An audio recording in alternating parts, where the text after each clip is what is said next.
vai continuar refletindo aqui no Salmo 23.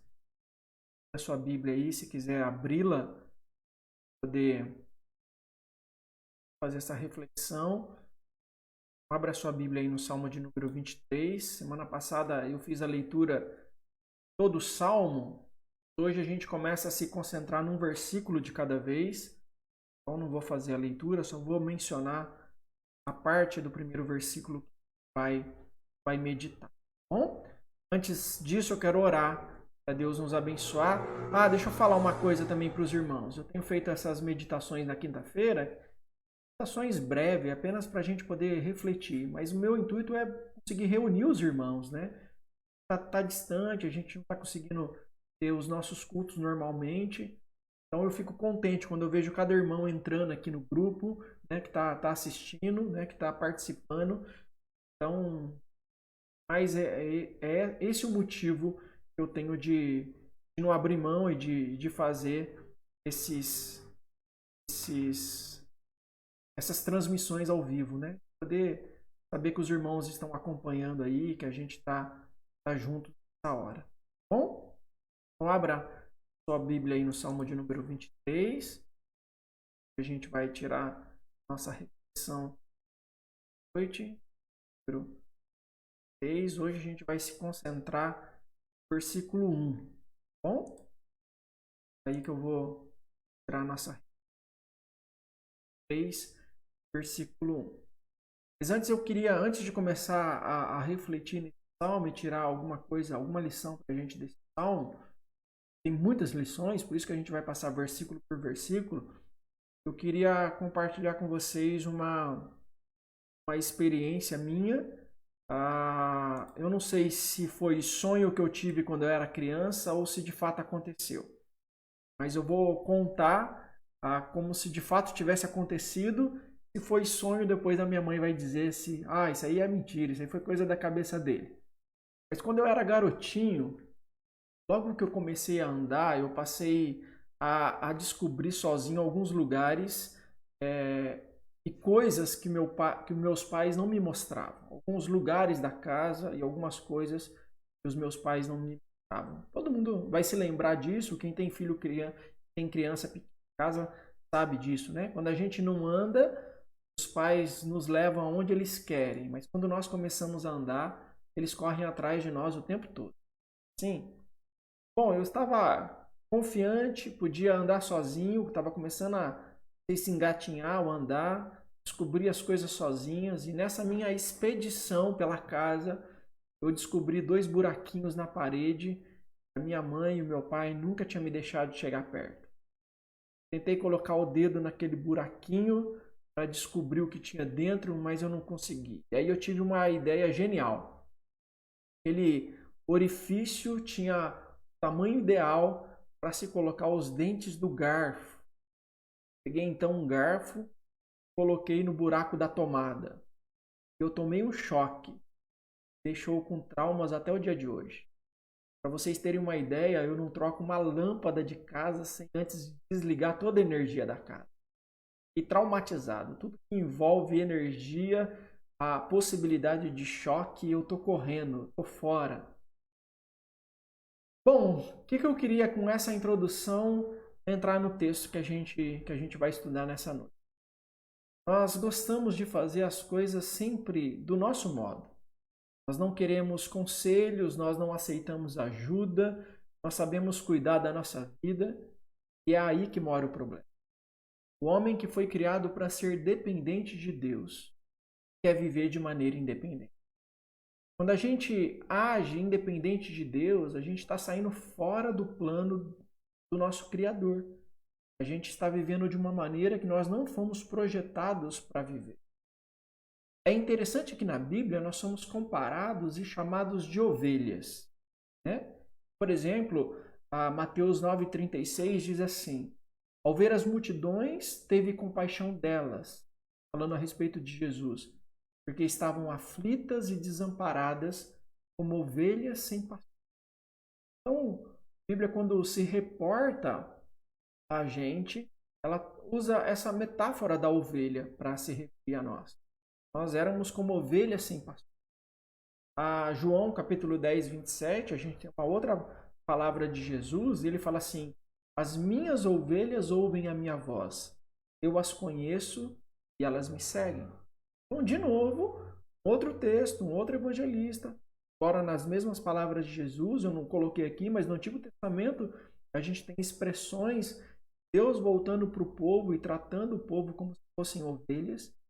E a pergunta que eu faço é: por que será que a Bíblia nos compara às ovelhas?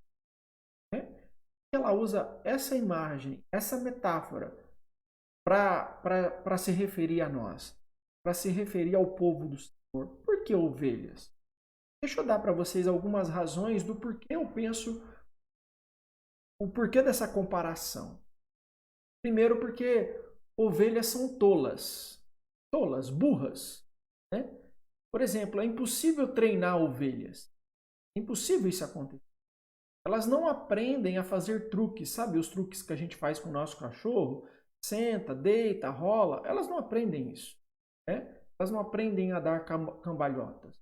Para você ter uma ideia, até um elefante ele é domesticável, né? Quando se usava animais nos circos, né? Então o elefante tinha a sua participação, o leão tinha a sua participação, o macaco tinha a sua participação. Ovelhas impossível serem usadas no circo, porque elas não aprendem, elas são tolas.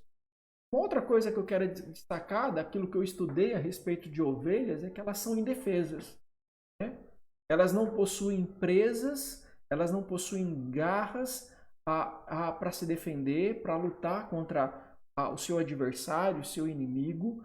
Elas correm devagar, né? Bem devagar. Então, se elas forem tentar fugir de um lobo, elas não dão conta de fugirem do lobo. Elas são presas fáceis para os animais, né? E uma terceira coisa que eu queria destacar a respeito das ovelhas é que elas são sujas, né? O gato se lambe e quase que toma um banho, né? Ele pode limpar-se. O cachorro também. Pássaros tomam um banho em qualquer pocinha de água que eles verem. Ursos entram no rio para ficarem limpos. As ovelhas não. As ovelhas se sujam e continuam sujas, a não ser que alguém as limpe. Então, se tem algo que falta à ovelha, é confiança, né? Ela precisa de alguém externo a ela para tudo. Ela precisa do pastor para todas as coisas. Ela precisa do pastor para se alimentar, porque ela não é capaz de buscar a sua comida sozinha. Ela precisa do pastor para se limpar, porque ela não consegue se limpar sozinha. Ela precisa do pastor para se proteger, porque ela não consegue se proteger sozinha. Ela precisa do pastor para que ele dê a ela um ambiente tranquilo, para que ela possa conseguir dormir sem se preocupar, porque senão ela fica ansiosa, ela fica preocupada e não consegue dormir. Ela precisa do pastor para absolutamente tudo. E nós, assim como as ovelhas, também precisamos de Deus para tudo. Eu acho que essa é a comparação que se faz entre nós e as ovelhas. É por isso que o autor bíblico vai usar e vai colocar a gente parecido com as ovelhas. Nós também precisamos de Deus para tudo. Nós fomos criados completamente dependentes de Deus. Dele vem a nossa vida, dele vem os nossos talentos naturais, é Ele que dá força para a gente a cada dia, é Ele que dá saúde, é Ele que dá a família, é Ele que proporciona o trabalho, é Ele que nos presenteia com filhos. Dele vem os propósitos para a nossa vida, ou seja, tudo, em todas as áreas da nossa vida, nós somos dependentes de Deus. Assim como uma ovelha é dependente do Senhor. Nosso grande desastre é a gente se achar autônomos, é a gente achar independentes de Deus. Todas as vezes que a gente se recusa a se depender de Deus, a gente se dá mal, a gente escorrega, a gente quebra a cara, porque nós somos criados para ser dependentes de Deus. Por isso Davi não poderia ter pensado numa metáfora melhor para usar no Salmo 20. Por exemplo, Davi era um soldado, ele poderia ter dito: o Senhor é o meu comandante. né? Ele tinha essa experiência, porque era estar à frente da batalha, de como que um comandante liderava o seu exército. Ele poderia ter dito, né, como soldado que ele era, ele poderia dizer, o Senhor é o meu comandante, mas ele não disse. Ele poderia dizer, como cantor que ele era, ele poderia ter dito, o Senhor é a minha inspiração. É o Senhor que me enche de ideias, é o Senhor que preenche o meu coração, o Senhor é a minha inspiração. Mas ele não faz isso. Davi era rei e ele poderia ter dito, o Senhor é o meu imperador, o Senhor é o meu rei. Ele não diz isso nesse salmo. Davi deixa tudo isso de lado. E ele diz assim, o Senhor é o meu pastor. O Senhor é o meu pastor. Quando Davi buscou um exemplo para falar de Deus, o que veio à mente dele foram seus dias como pastor de ovelhas. Ele lembrou de como ele dispensava atenção às ovelhas dia e noite. Ele dormia com elas, por elas velava. Parte da tarefa do pastor era livrar as ovelhas das garras de outros animais. Davi mesmo conta para a gente que tinha lutado com um leão e um urso para proteger o rebanho do Senhor. Jacó, que foi também um pastor de ovelhas, ou trabalhou num determinado período da sua vida como um pastor de ovelhas, para poder pagar o preço da sua esposa, de Raquel, ele faz uma descrição lá em Gênesis da sua rotina dura enquanto ele trabalhava para o seu sogro. Ele vai dizer assim, lá em Gênesis capítulo 31, 20 anos estive com você, falando para o seu sogro. Suas ovelhas e cabras nunca abortaram e jamais comi um só carneiro do seu rebanho. Eu nunca levava a você os animais despedaçados por feras, eu mesmo assumia o prejuízo. E você pedia contas de todo animal roubado de dia ou de noite. O calor me consumia de dia e o frio de noite, e o sono fugia dos meus olhos. Então, o modo como o pastor cuida das ovelhas lembra a maneira como cuida de nós. Cuida de nós dia e noite.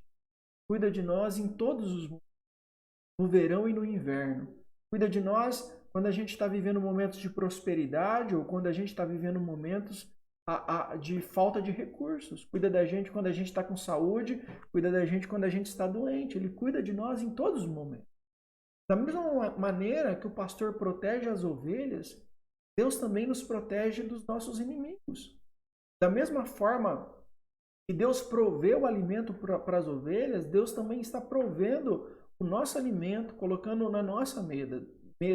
Deus não tem deixado faltar aquilo que é nos necessário. Talvez a gente comece a se preocupar com essa situação que o nosso mundo está vivendo e a gente comece a ficar ansioso. Será que amanhã eu vou ter o que comer? Será que amanhã eu vou conseguir pagar as minhas contas? Será que amanhã, se essa situação continuar, eu não sei o que eu vou fazer? Mas o que o salmista está querendo fazer a gente entender aqui é que da mesma maneira como a ovelha não consegue prover para si própria os recursos, nós também não conseguimos. Não depende da gente, não depende do nosso esforço, não depende do nosso empenho, não depende do quanto a gente está disposto a trabalhar. E, aliás, essa epidemia veio mostrar isso para a gente. O quanto a gente é dependente de Deus. O quanto a gente precisa dele. Você vê, até ontem a gente trabalhava e, de repente, do dia para a noite, não podemos mais trabalhar. Até ontem a gente se encontrava e do dia para a noite nós não podemos mais se encontrar. Ou seja, nós não temos controle sobre a nossa vida.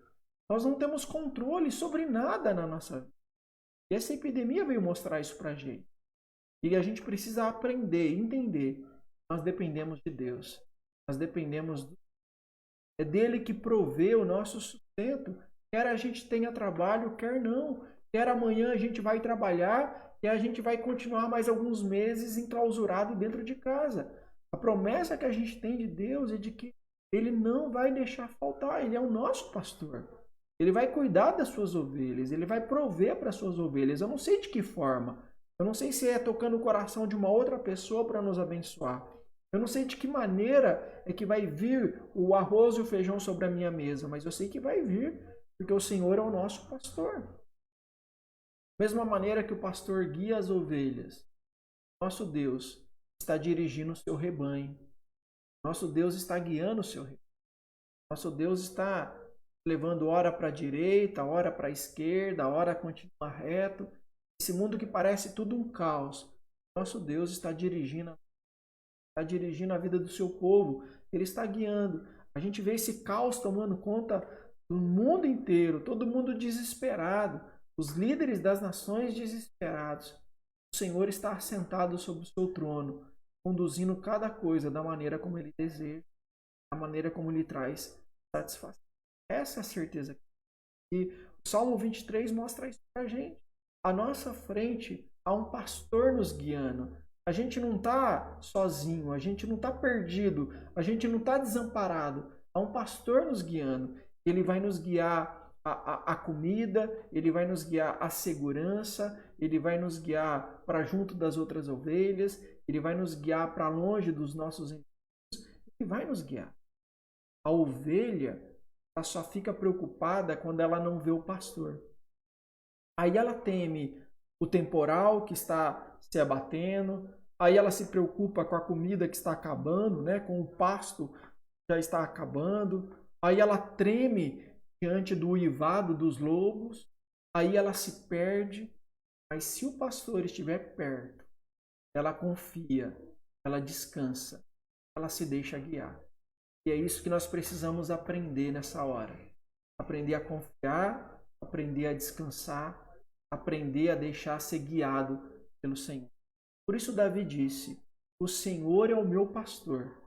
E com isso ele estava dando a entender, eu sou a sua ovelha. O Senhor é o meu pastor, eu sou a sua ovelha. Qualquer aventura de autoconfiança, de independência, de autonomia, pode nos levar a sofrer choques traumáticos. Assim como eu, quando era ainda um bebezinho, quando eu ainda era bem pequenininho. Minha autonomia fez colocar meu dedo onde não deveria colocar. Eu tomei um choque que eu não precisaria ter tomado. E hoje eu tenho um trauma que eu não precisaria ter tido. Da mesma maneira nós, quando temos os nossos arroubos de autonomia, os nossos arroubos de independência, deixamos o Senhor de lado, também sofre alguns choques traumáticos. Porque nós não fomos criados para viver independente de Deus. Não. Fomos criados para depender dele. Todas as áreas da nossa vida. Todo o tempo.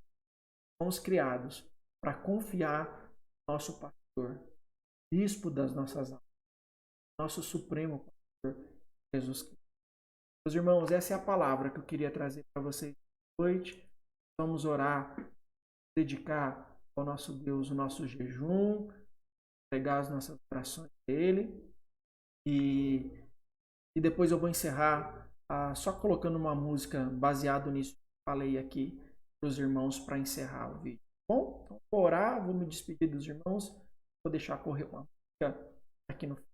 Bom, feche os teus olhos aí onde você está, na sua casa, vamos orar, entregar a Deus o nosso jejum e a nossa oração. Oremos todos. Senhor nosso Deus, nós nessa noite que nos encontramos na internet, através dessa reunião ao vivo, online, nós queremos, ó Deus, dedicar o jejum que nós fizemos nesse dia, queremos consagrá-lo ao Senhor, ó Deus, queremos dedicar esse sacrifício diante do teu altar, certeza de que ele ajudou para que a nossa comunhão contigo pudesse ser mais profunda, mais plena, que ajudou, ó Deus, para que a gente pudesse discernir necessidades que nós temos. Não é necessidade de pão, não é necessidade de água, né? Não é necessidade de arroz e feijão. A maior necessidade que nós temos é de conhecer, praticar a palavra do Senhor. Abençoa, Senhor, a cada irmão que dedicou ao Senhor o jejum dessa noite, desse dia. Abençoa a vida deles, que eles possam desfrutar de uma comunhão mais íntima com o Senhor, agora, pelos dias pela frente.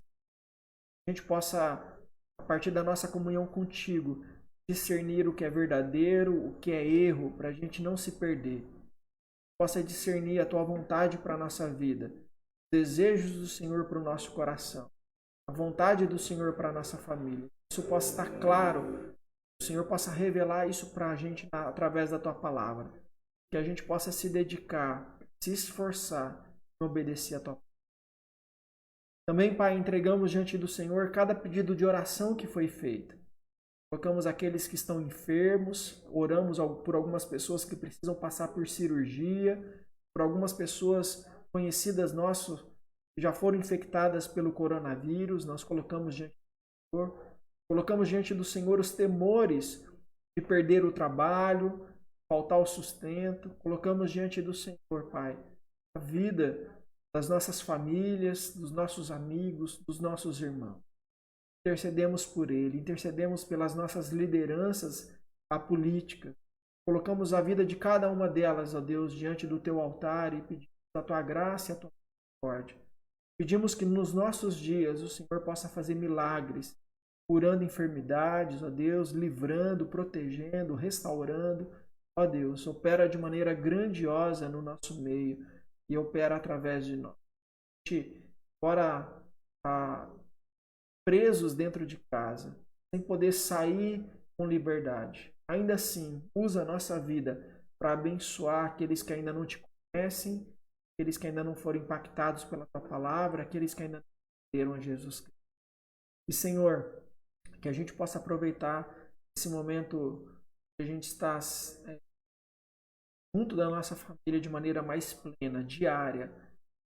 Que a gente possa aprender a amar mais a nossa esposa, marido, filhos, pais. Ó Deus, ajuda a gente nesse momento a aprender as lições que essa época nos ensina, Senhor. Abençoa cada um de nós. Quando a nossa vida voltar à normalidade, possa voltar mais cheio do teu Espírito, mais, ó Deus, abençoados como família, mais conhecedores da tua palavra, mais dedicados ao Senhor. Em nome de Jesus, a nossa oração. Visita especialmente nossos queridos irmãos idosos, ó, aqueles que correm mais riscos, ó, que eles possam se manter em casa, ó, que eles possam ser amparados nas necessidades pelos seus familiares e o Senhor possa livrá-los de todo mal e de todo mal. Abençoa, Senhor, os trabalhadores da área da saúde também, aqueles que têm contato com pessoas doentes, o Senhor possa livrar eles, ó Deus, de contaminarem. Lembramos da Ana, lembramos, Deus, da Jéssica na farmácia, da Camila no hospital, lembramos de cada uma dessas pessoas que tem contato, ó Deus, com pessoas infectadas, que o Senhor possa proteger essas nossas irmãs a saúde. Abençoa, Senhor, abençoa a nossa igreja, abençoa cada um de nós, cada uma das nossas famílias, cuida da gente. É a minha oração. Em nome de Jesus. Meus irmãos, muito bom estar com vocês, muito bom ver os irmãos aqui entrarem no Facebook para participar desse momento. Que Deus possa abençoar você e a sua casa. Em breve a gente vai estar junto, viu? Deus abençoe bastante a semana.